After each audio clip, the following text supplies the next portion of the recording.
Good morning. This is Jeff Corrent here from Arcanum Holistic Clinic. And I just have a few minutes spare this morning, but I wanted to continue in some of the themes we've been talking about in this whole video series. And the basic theme of this series is that I am taking the very specific and detailed philosophy and approach to Heilkunst medicine that we use in the clinic, but I want to take those and unpack them and bring them out into everyday life. So it's not just a very specialized form of knowledge, but it's actually something that is useful for everybody to live a better life and to bring more meaning into day-to-day living and into our life as a whole. So that's what I'm going to be doing. I'm going to be pulling on some of the themes that we've been talking about in the previous videos, and I want to bring them together and start to consolidate a little bit of where we're going with all of what we've been talking about. So let me bring up my my iPad screen. I've been using that as a nice little notepad, and let's have a look at what we're talking here. So I'm kind of tentatively calling this particular video today "Living Thinking in Everyday Life."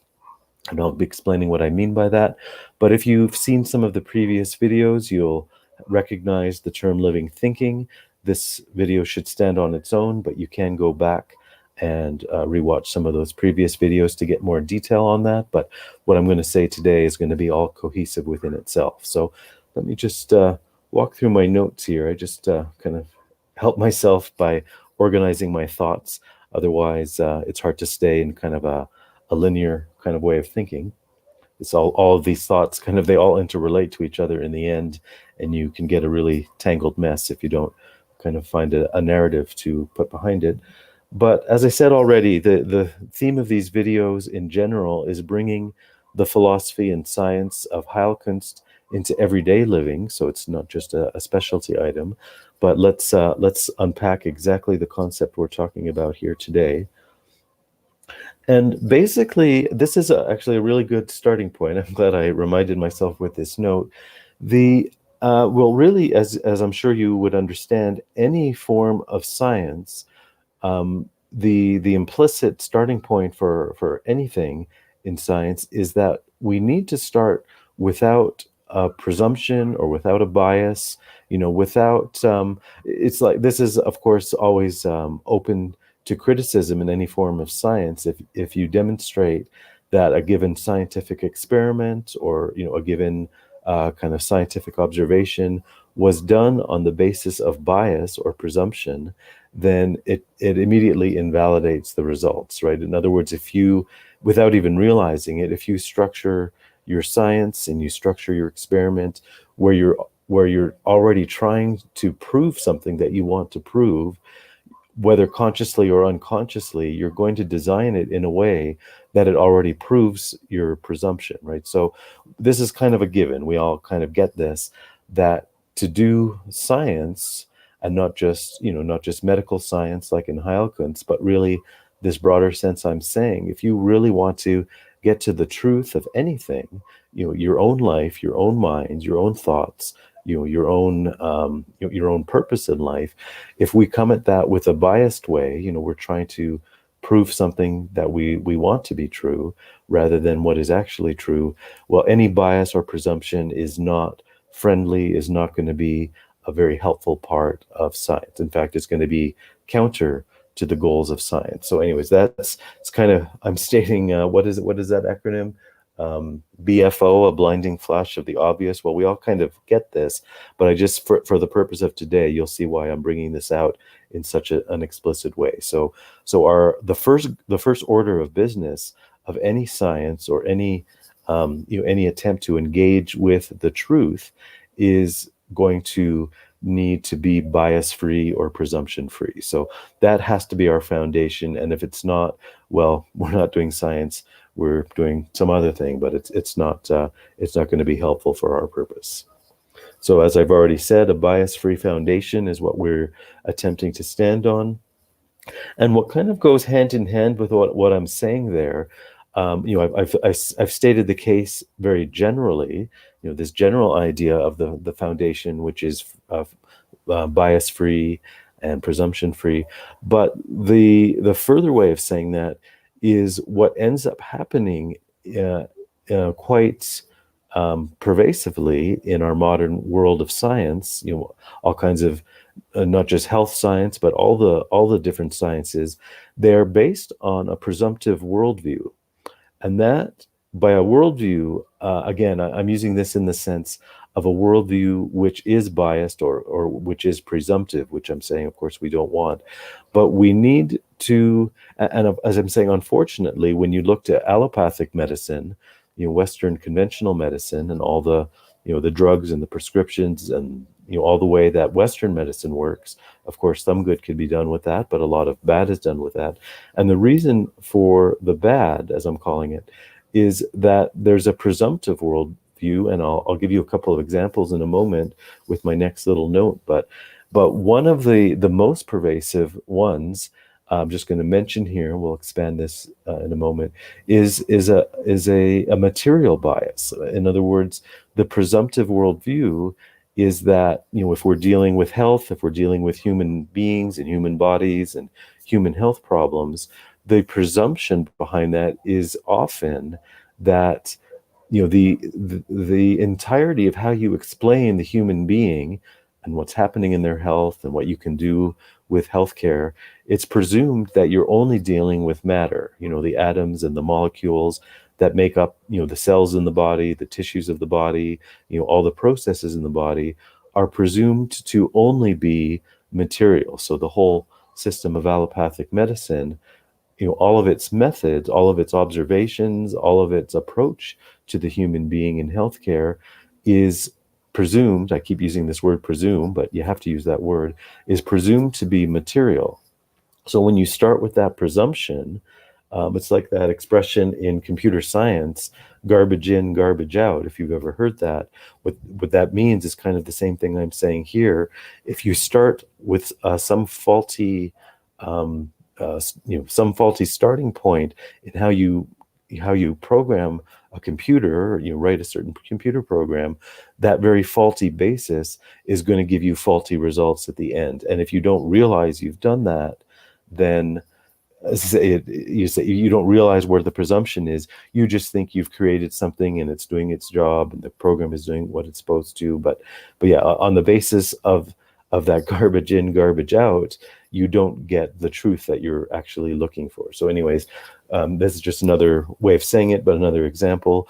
But yes, that is precisely what we mean here. You have to start with a very clean foundation, and then you can actually get where you're trying to go. So I already kind of alluded to this, one of the prevalent presumptions in allopathic medicine is the presumption of materialism. I just mentioned that with the cells and the tissues and everything being made materialistically. But that's one of the presumptions I have as an example here. We also have one I've talked about in some previous videos, and that's the presumption of a subject-object dualism.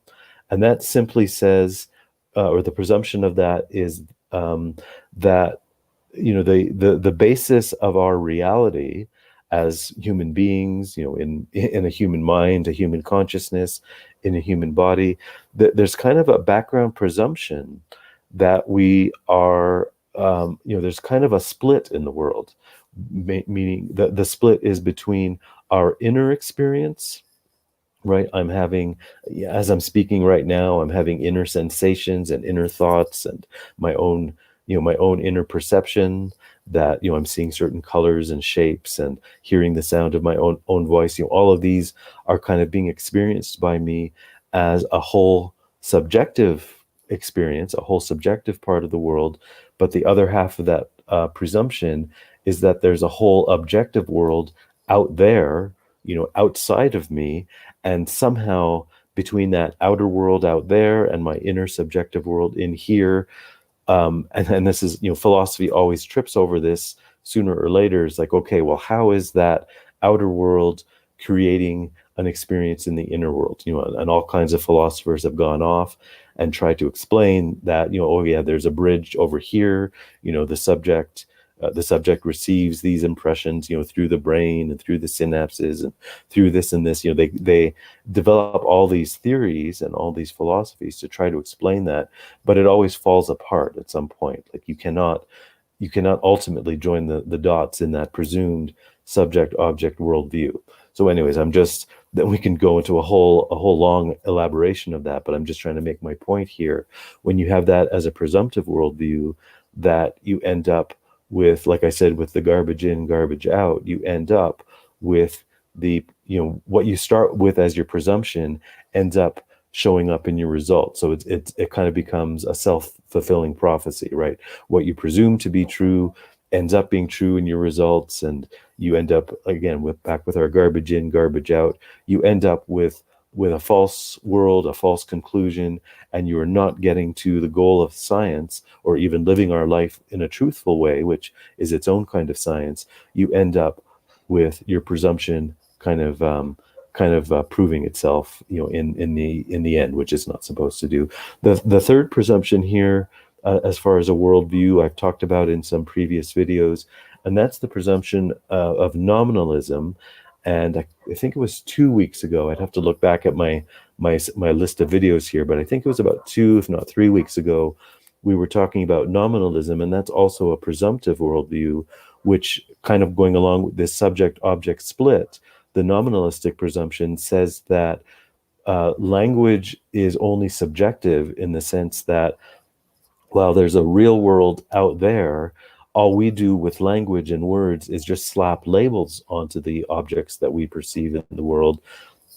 But the objects out there, but language itself is presumed not to be real. And in our view, of course, we do understand language to be very real, very generative, and very kind of this very dynamic living process, and not just this static world that we presume. In the subject-object dualism, in the nominalistic worldview, the materialism, as a presumptive worldview, all of these presumptions kind of lead to this allopathic view that the world is kind of dead and static, based on atoms and molecules, and all these dead static things, which are just like billiard balls on a pool table, just bouncing off of each other by the laws of physics.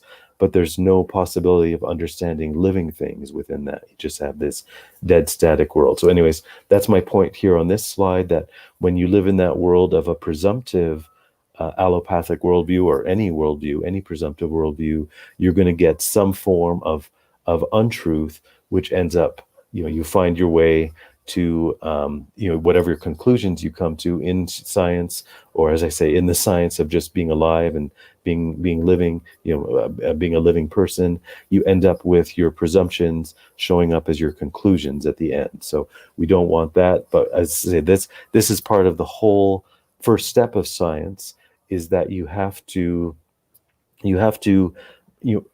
identify within yourself what those presumptions are, because we don't even realize we're doing it.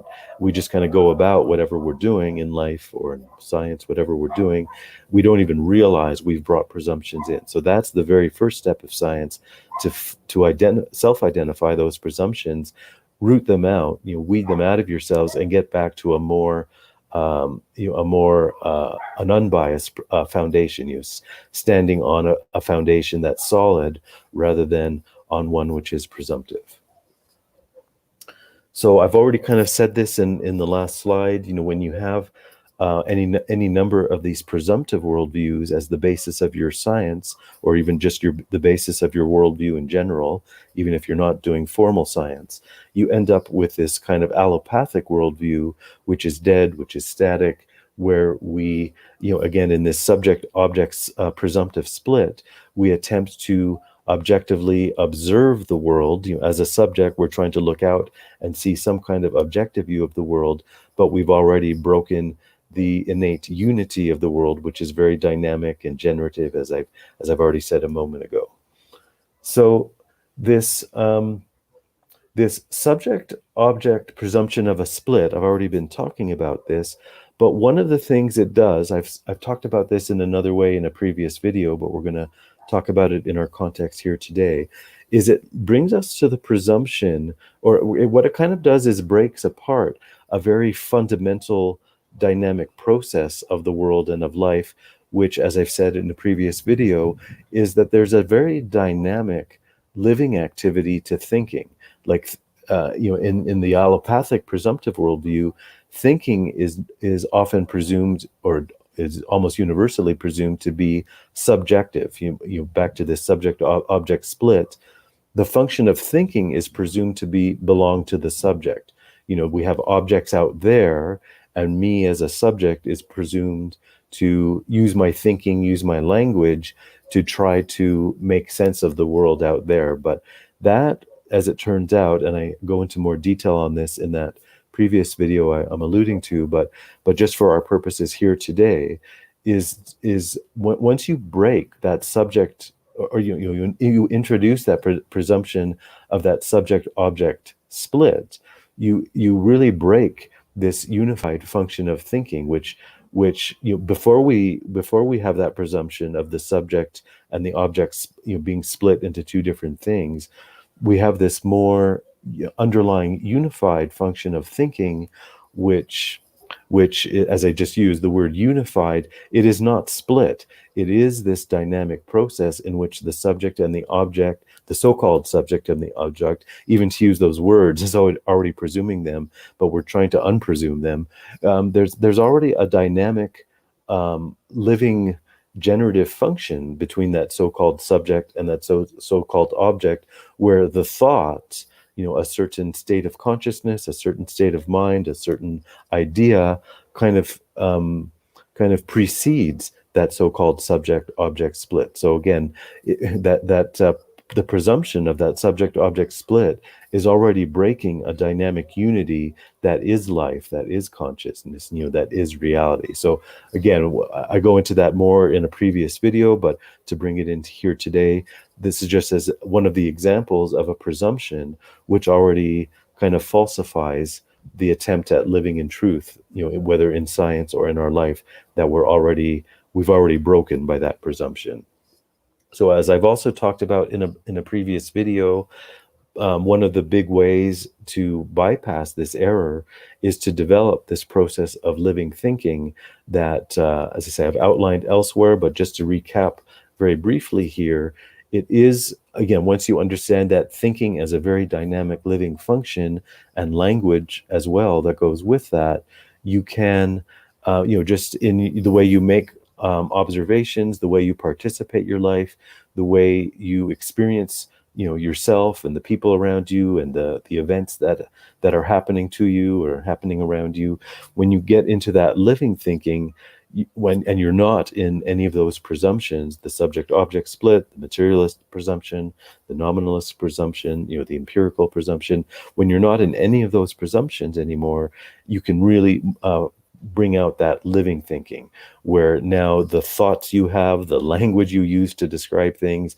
in this living dynamic process, it actually gives you, it kind of activates reality within you, and you see things for what they are, and you kind of bring that out of yourself, out of your reality, and that actually becomes more and more of a way of being true, like truly engaged in life, rather than in this dead static allopathic way of nothing is ultimately really presumed to be real, or that we have access to truth or reality. So, and again, that living thinking is kind of the key. You can get more into that in my previous videos, but just on our subject today of starting without the presumptions, without that bias in your foundation, you can more and more activate this process of living. So I'll just kind of end with an example from Heilkunst, from what I do in medicine, but I'm really giving this as an example that you can expand